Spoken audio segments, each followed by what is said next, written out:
CM Revanth Reddy ఉమ్మడి వరంగల్ జిల్లా పర్యటన ఈ రోజు కొనసాగుతుంది. ఇటు ములుగు అలాగే హనుమకొండ జిల్లాలో పలు అభివృద్ధి కార్యక్రమాలకు వస్తున్నటువంటి నేపథ్యంలో ప్రస్తుతం ఇక్కడ ములుగులో మేడారం జాతర అభివృద్ధి పనుల సమీక్షతో పాటు ములుగు జిల్లా కార్యాలయాన్ని ప్రారంభించడము, అలాగే ఇక్కడ పరకాలలో 100 పడకల ఆసుపత్రితో పాటు డిగ్రీ కాలేజు భవన ప్రారంభానికి కూడా శ్రీకారం చుట్టబోతున్నారు. దీనికి సంబంధించి కూడా ఉమ్మడి వరంగల్ జిల్లాలో ఉన్నటువంటి నేతలందరూ కూడా అక్కడికి చేరుకుంటున్నటువంటి పరిస్థితి.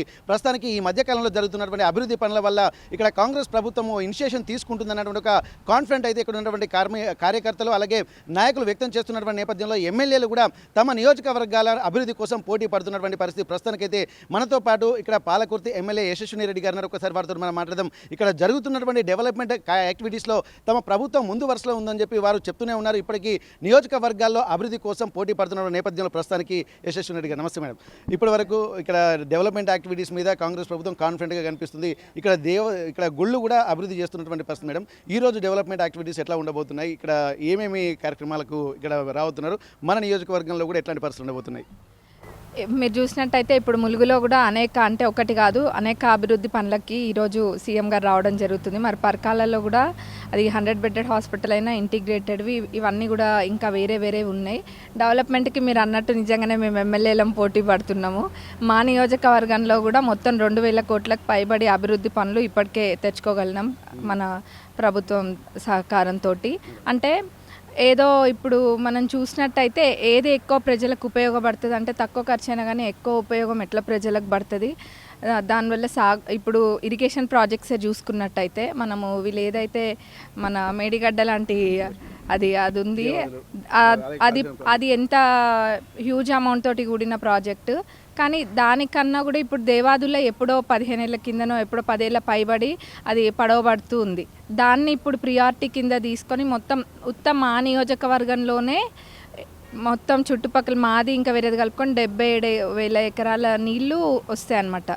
దానికి శాంక్షన్ ఇచ్చి ఇప్పుడు దాన్ని ముందు ప్రియారిటీలో పెట్టుకొని ఏ బిల్స్ ఉన్నవి క్లియర్ చేసుకుంటూ కాంట్రాక్టర్లైనా లేకపోతే మన డిపార్ట్మెంట్ వాళ్ళైనా ఎప్పటికప్పుడు క్లియర్ చేస్తున్నారు. అంటే ఏదో వాళ్ళకి మేలు చేకూరేది కాదు, ప్రజలకు ఉపయోగపడే వాటిని ముందుకు తీసుకొని ప్రభుత్వం వెళ్తుంది.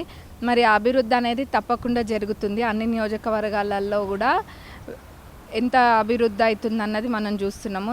మా నియోజకవర్గం దగ్గరకు వచ్చేసరికి 2000 కోట్లు. మరి ఇప్పుడు మేడారం కూడా చూసినట్టయితే మేడారం గతంలో ఎప్పుడు ఇంత ఘనంగా జరగలేదు. మరి మేడారంలో అభివృద్ధి పనులు కూడా ఈరోజు దానిపైన కూడా సమీక్ష ఉంది. మరి ముందెన్నడూ లేని విధంగా కూడా లాస్ట్ 2 టైమ్స్ కూడా ప్రజలు రావడం జరిగింది. ఎవరికి కూడా ఇబ్బందులు లేకుండా వసతులు కూడా అక్కడ ఏర్పాటు చేసిండ్రు. మరి రాష్ట్రంలో కూడా కాంగ్రెస్ ప్రభుత్వం పాలన అందరూ కూడా చూస్తున్నారు. ఇందిరమ్మ ఇల్లు మీరు కూడా ఏ ఊరికి వెళ్ళి నార్మల్గా మైక్ పెట్టి అడిగినా కానీ ప్రతి ఒక్కరు కూడా చాలా సంతోషంగా ఉన్నారు ఇందిరమ్మ ఇల్లు రావడము. ఏంటంటే గతంలో లెక్క ఒక్కటి చూపించి 10 మందికి ఏదో దాన్ని నెరవేర్చినట్టు కాకుండా దాన్ని నిజంగా ఇల్లానే వచ్చినాయి, వాళ్ళు కట్టుకున్నారు, సంతోషంగా అందులోకి వెళ్ళి ఉంటున్నారు. ఇంకా ఫస్ట్ విడత అది మొత్తం కంప్లీట్ కాకముందే, కట్టుకోవడాలు కంప్లీట్ కాకముందే సెకండ్ విడత కూడా వచ్చింది.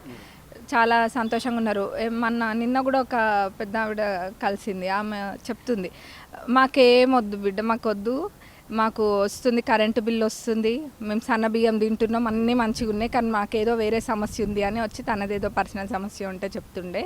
అంటే ఇల్లు వస్తున్నాయి, కరెంటు బిల్లు కట్టాల్సిన అవసరం లేదు, తినడానికి తిండి, రేషన్ కార్డులు కూడా నిన్న ప్రివిలేజ్, కొత్త రేషన్ కార్డ్స్ కూడా అంటే లాస్ట్ 10 ఇయర్స్ రేషన్ కార్డ్స్ ఎక్కడ కూడా ఇవ్వలేదు. ఎక్కడైనా బై ఎలక్షన్ వచ్చిన చోట ఇచ్చినారేమో కానీ ఎక్కడ కూడా ఇవ్వలేదు.